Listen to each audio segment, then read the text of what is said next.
Hello everyone and welcome to an amazing game that was played in round 6 of this year's Reykjavik Open. And you know me, whenever Vasyl Ivanchuk is playing a tournament, I check out all of the games, and if there's a nice one, of course I share it with you guys. I know you guys love to see Ivanchuk games, and this one is definitely something else. He's playing a very strong Serbian Grandmaster, Velimir Ivic. We've covered him on the channel quite a few times already. He plays very interesting chess, very active chess, and well, you can see that he's even higher rated than Ivanchuk here, as Ivanchuk has lost a lot of rating. He doesn't really, you know, guard his rating or anything to be invited in tournaments like some people. He just plays every tournament he can. He enjoys chess, he enjoys life, and you know, he just that's how he rolls.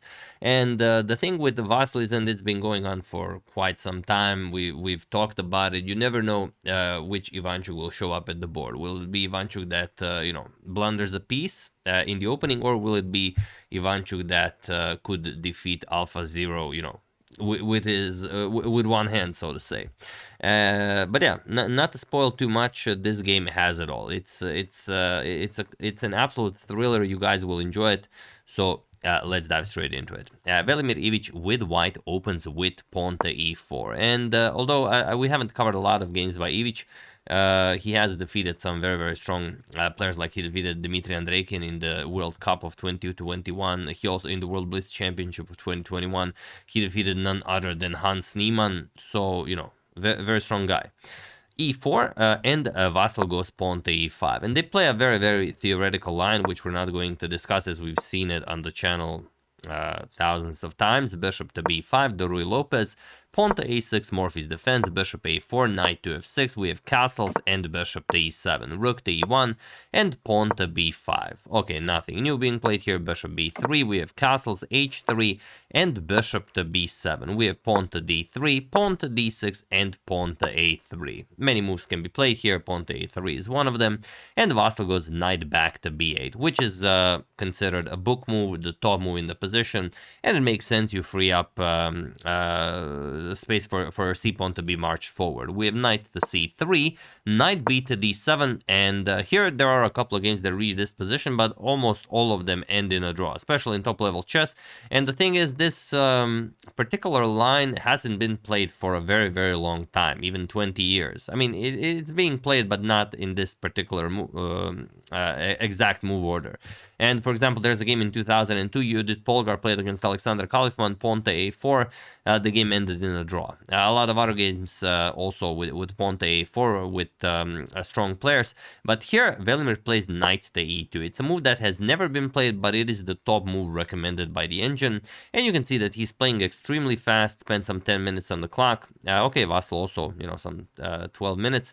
And it is now, as of move 12, that we have a completely new game. So let's see how the players tackle this position. We have rook to e8, knight to g3, and now bishop to f8. And here, Vasyl did something very interesting. He left his f7 pawn undefended, or rather, he moved the rook to e8 and the bishop to f8, so the rook cannot go back. So imagine if this f7 pawn was attacked by the knight on g5. How would you sorry about that, how would you defend the pawn? That's the interesting question here.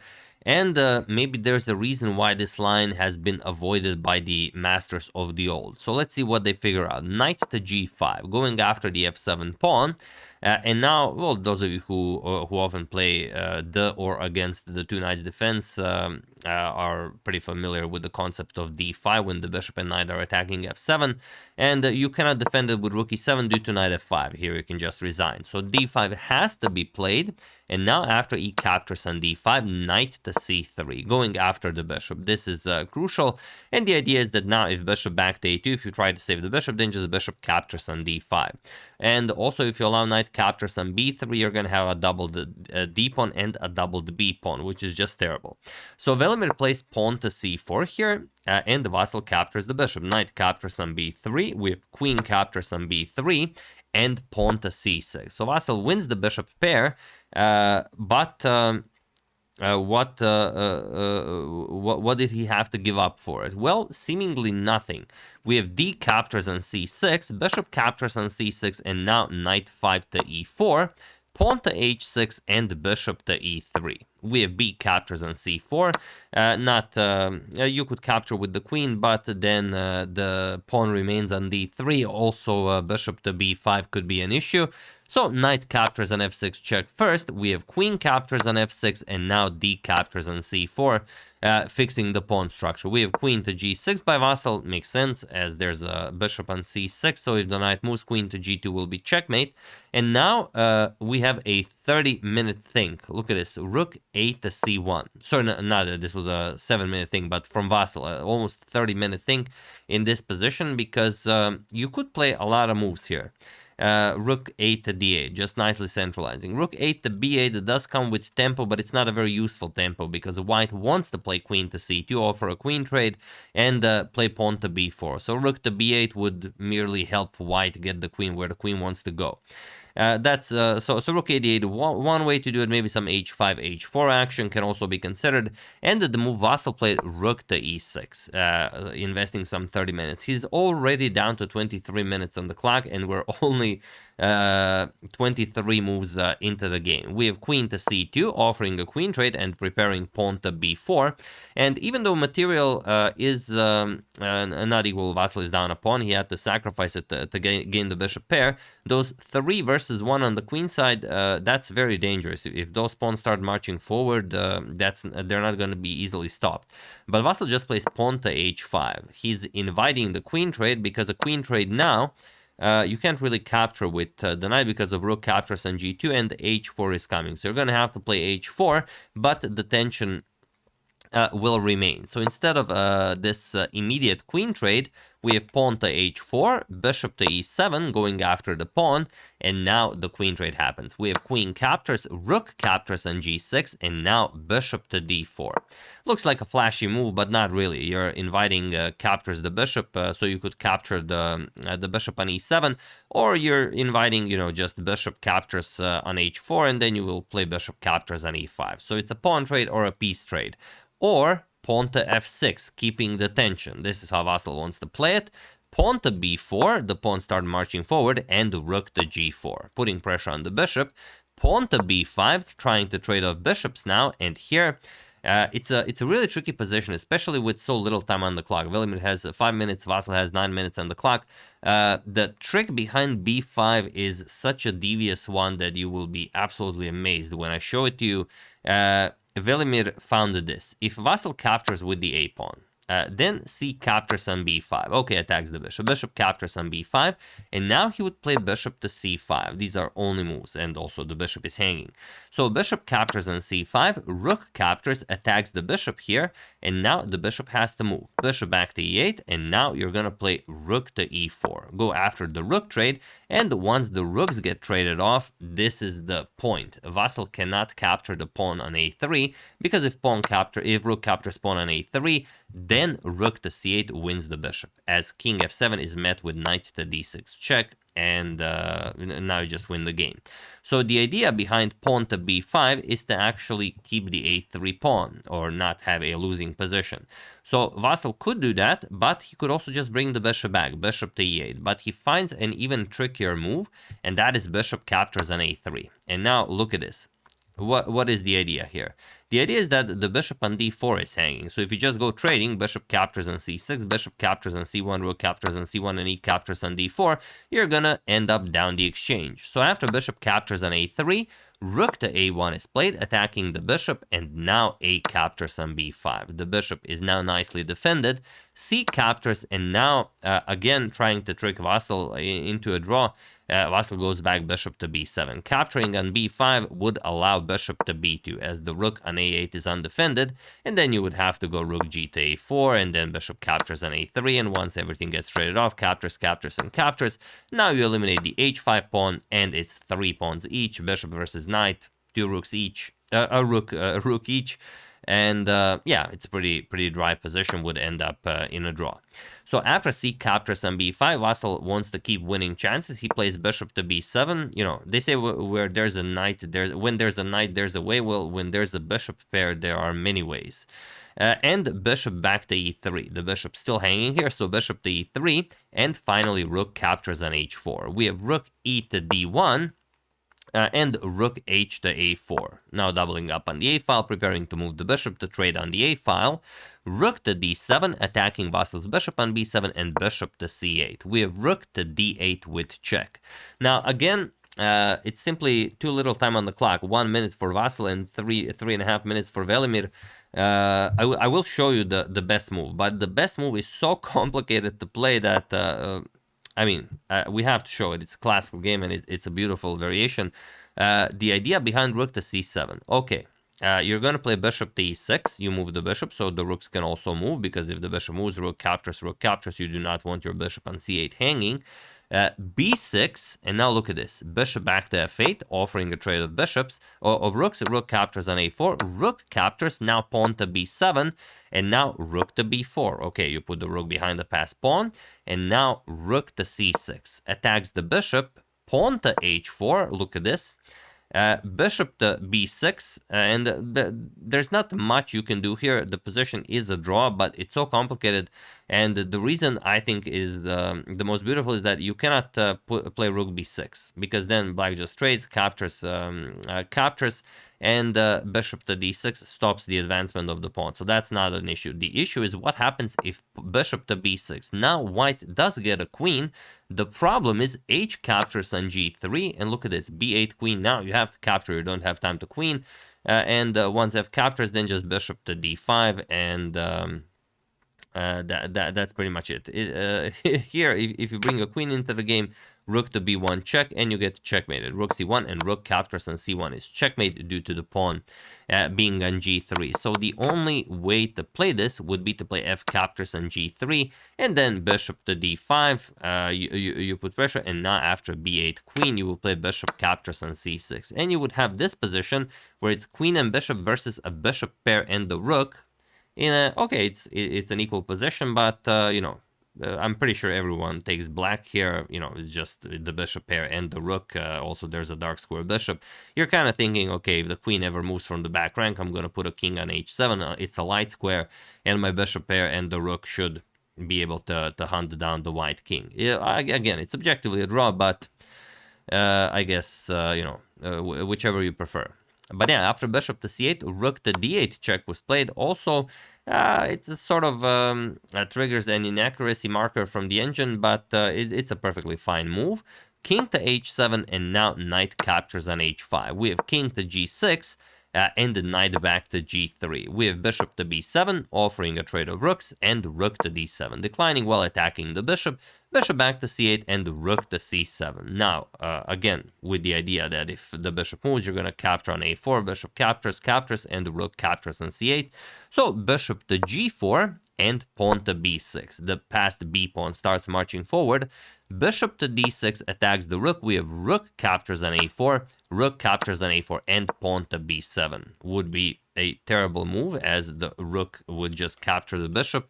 The bishop would just capture the rook and also guard the queening square. So rook to a7 offers a rook trade, which would be great.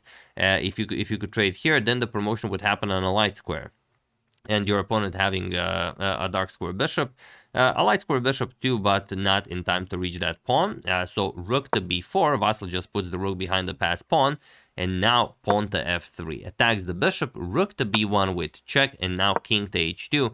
And this is maybe the position I'm going to use for the thumbnail, but Vasyl is lost here unless he finds one move that, you know, unleashes a flurry of brilliancies. I mean, it's just you know, a move that only Ivanchuk could find. So have at it. You know, try to see if you can find it.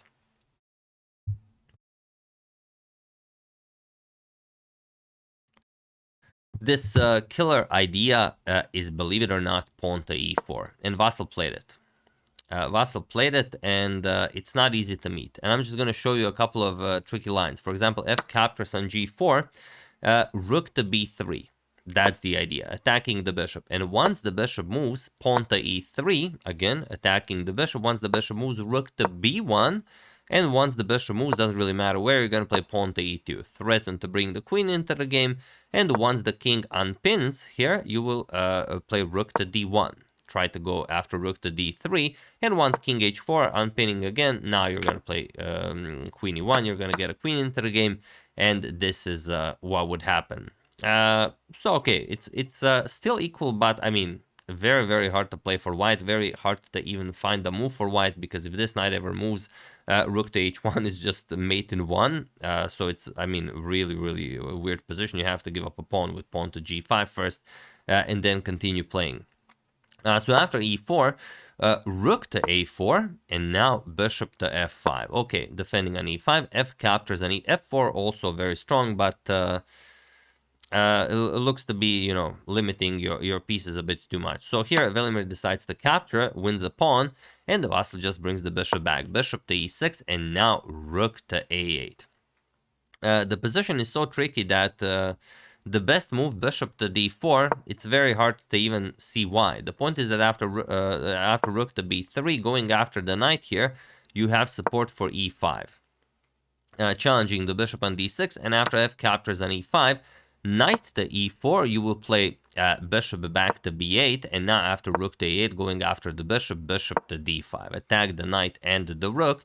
Rook captures, e captures on d4, and after knight to c5, you will play rook b5, and everything gets traded off. Pawn to b7, pawn to d3, captures, captures, and that's it. We just agreed to a draw. So after bishop to e6, rook to a8 was played, and now comes rook to b3, putting pressure on the bishop. And the only way to continue playing is this bishop to f2 move, which looks a little bit passive, but I mean, you either keep the tension or you maybe trade right away, captures, and after bishop captures, you can pick up the b6 pawn. I think Vasyl would just hold the tension, but you never know. The idea is that after rook to a8, pawn to b7 was played. After rook to b3, pawn to b7 was played, and here Velimir missed something very, very strong, but you guys will not. Have at it, while I give you a couple of seconds.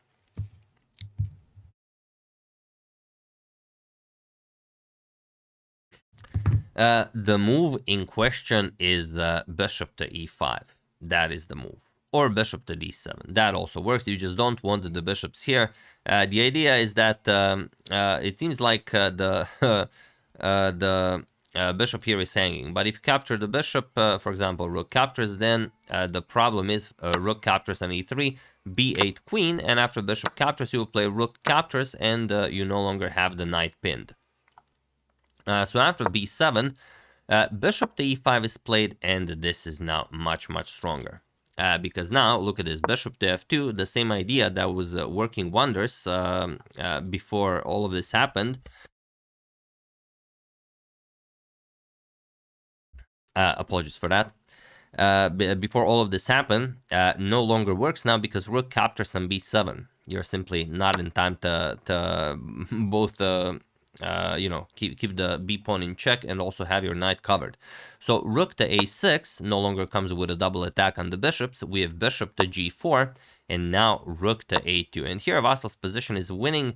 It's merely a matter of how to win it. And look at Vasyl's time; he's below 1 minute on the clock, so he has to you know, win an increment. So okay, let's see what happens. Rook b3. Pinning the knight, and that knight is now pinned for the rest of the game. And although it seems like it's very, very hard to win, it's not really. You're just gonna move the bishop, and you're gonna get your king to g4. Once the king is on g4, you're gonna have this knight attacked 3 times, and you're just gonna play bishop captures on g3. So you're just gonna win the knight. The point is not to lose in time, which sometimes happens to Vasyl, and not to blunder a piece, also something that, you know, from time to time can happen to Vasyl. So let's see what happens here. Rook to a5.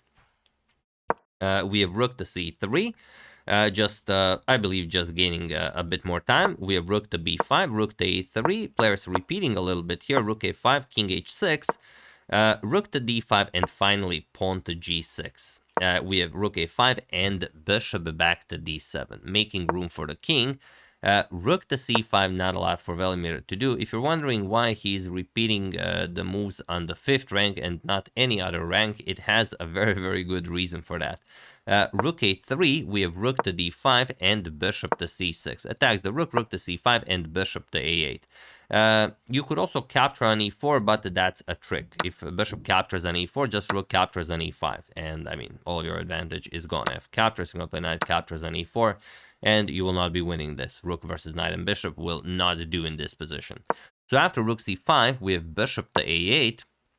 and rook to b5. We have rook to d3, repeating a few more times, rook a5. We have bishop to b7, rook to b5, bishop to c8, and rook to d5, offering a rook trade, and Vasyl declines. Rook to b3.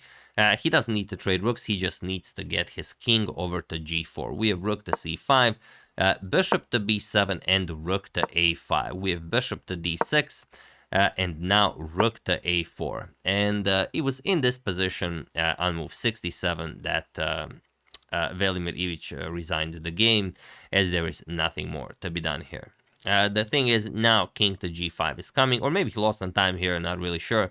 But now the path is clear. Vasyl will just play king g5, and after king to h3, stopping king g4, you will kick the king back. Bishop c8, check, king h2, and now not king g4 right away. This is what I was talking about. Here, the king being on the same file as the rook will not do. Just e5 check, and that's it. You blunder the bishop, and you will not be winning this game. So after king h2, bishop to e5, stopping the pawn, and now king g4 is unstoppable. You can play some more moves, rook c4, let's attack the bishop, bishop d7, now you cannot even attack the bishops. And once you make another move, now king to g4 finally, and bishop captures knight will be the end of it on the next move. So best would be just to give up the exchange, but here rook and bishop will beat a bishop and knight, no problem. So yeah, spectacular game by Vasyl Ivanchuk. It was a great game by both of them, but yeah, very happy when Vasyl plays brilliantly. He found a series of only moves that allowed him not just to win, but also to continue at some point, because the position was equal, and then Velimir blundered by overreaching. Basically, he wanted to beat Vasyl, and that's why he lost the game. But yeah, Vasyl wins a great game. He does not win the tournament, although he came really close. He was undefeated for the entire tournament, and these are the... Sorry, let me just make that a little bit larger. These are the final standings of the tournament. Parham Maksulu won the tournament with 7.5 points, and Vasyl, along with some other people, shared second place with 7 points. Vasyl Ivanchuk, Muhammad Muradli, Velimir Ivic, Abhijit Gupta, Shanglei Lu, Brendan Jacobson, Amar Elham, Joshua Friedel, Denis Kadric, Matthew Cornet, and Elter Safarli with 6.5, and so on and so on. But yeah, incredible performance by Vasyl. Very happy he had a good game, a good tournament, and always happy to share his games when he plays brilliant chess. So yeah, that's the game. I hope you guys enjoyed it. I certainly have. I would like to thank Derek King, Charles Benjamin Flynn, Diane Schwartz, Ilya Maltsev, and Mohammed Babar Khalil for a contribution to my channel. Thank you a lot. I really appreciate it. As usual, you can check 2 of my previous videos here. Thank you for watching, and I will see you soon, continuing to check up on your wonderful suggestions and whatever else happens in the chess world. Thank you all. I will see you soon, and have an excellent rest of your day.